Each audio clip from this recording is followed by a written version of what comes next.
Hello friends, எல்லாரும் எப்படி இருக்கீங்க? இன்னைக்கு நான் உங்களுக்கு ஒரு செம்ம இன்ட்ரெஸ்டிங்கான கதை சொல்ல போறேன்.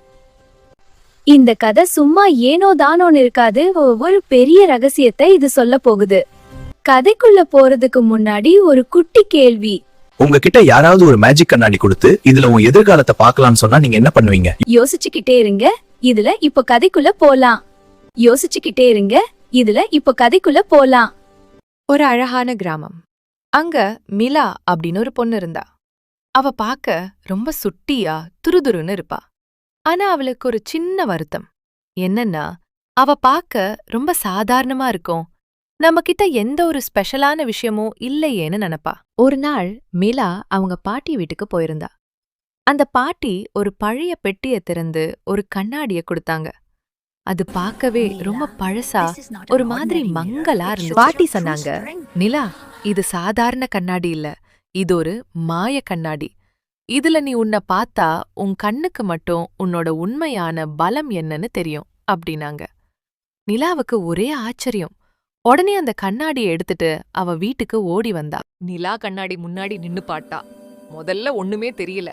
ஆனா கொஞ்ச நேரத்துல அந்த மங்கலான கண்ணாடிக்குள்ள இருந்து ஒரு வெளிச்சம் வந்துச்சு.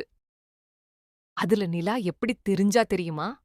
அவளோட தலைக்கு மேல ஒரு பெரிய கிரீடம், கையில ஒரு மந்திரக்கோல் இருக்கிற மாதிரி தெரிஞ்சது. நிலாவுக்கு தலைகால் புரியல. ஆஹா, அப்ப நான் ஒரு இளவரசியா? எனக்கு மந்திரம்லாம் தெரியுமா? அப்படின்னு நினைக்க ஆரம்பிச்சா. அடுத்த நாள்ல இருந்து நிலாவோட குணமே மாறிப்போச்சு. யார பார்த்தாலும் ஒரு அலட்சியம். நான் யாரு தெரியுமா? ஒரு இளவரசி அப்படின்னு நினைச்சுக்கிட்டு மத்தவங்களுக்கு உதவி பண்றத நிறுத்திட்டா. அவளோட தோழிகள் கூப்பிட்டா கூட விளையாடப் போகல. உங்க கூட விளையாட எனக்கு நேரம் இல்லைன்னு சொல்லி துரத்தி விட்டா. இப்படி சில நாட்கள் போச்சு. ஒரு நாள் அந்த ஊர்ல ஒரு பெரிய திருவிழா. நிலா ரொம்ப ஆடம்பரமா ட்ரெஸ் பண்ணிட்டு போனா. ஆனா அங்க யாருமே அவ கூட பேசல. எல்லாரும் அவளை தள்ளி வச்சாங்க. நிலாவுக்கு ரொம்ப அழுகையா வந்துச்சு. ஏன் எல்லாரும் என்னை விட்டு தள்ளி போறாங்க? நான் தானே ஸ்பெஷல் ஆச்சேன்னு நினச்சிக்கிட்டு வீட்டுக்கு ஓடி வந்து அந்த கண்ணாடி முன்னாடி நின்னா.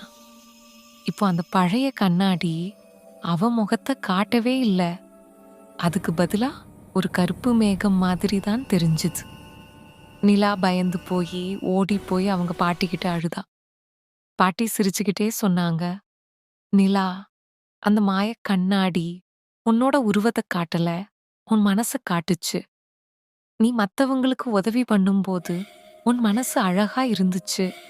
அதான் இளவரசியா தெரிஞ்ச.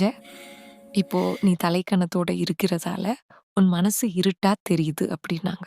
நிலாவுக்கு அப்பதான் புரிஞ்சது, ஒருத்தரோட அழகு அவங்க போடுற ட்ரெஸ்லயோ இல்ல அவங்க கிட்ட இருக்கிற சக்தியிலோ இல்ல, அவங்க மத்தவங்க கிட்ட எவ்வளவு அன்பா நடக்கிறாங்கன்றதுல தான் இருக்குன்னு.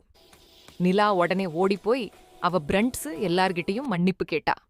அப்புறம் என்ன, பழையபடி எல்லாரும் ஒன்னா சேர்ந்து சந்தோஷமா விளையாட ஆரம்பிச்சாங்க. இந்த கதையில இருந்து என்ன தெரியுது? நம்ம கிட்ட இருக்கிற திறமையோ வசதியோ நம்மள மத்தவங்களை விட உயர்வா காட்டாது. நம்ம காட்டுற அன்பும் பண்பும் தான் நம்மள நிஜமான ஹீரோவாக்கும். உண்மையான வலிமை பெருமையிலிருந்து அல்ல, கருணையிலிருந்து தான் வருகிறது. இந்த கதை உங்களுக்கு பிடிச்சிருந்தா லைக் பண்ணுங்க, உங்க ஃப்ரெண்ட்ஸுக்கும் ஷேர் பண்ணுங்க. அடுத்த கதையில உங்களை மீட்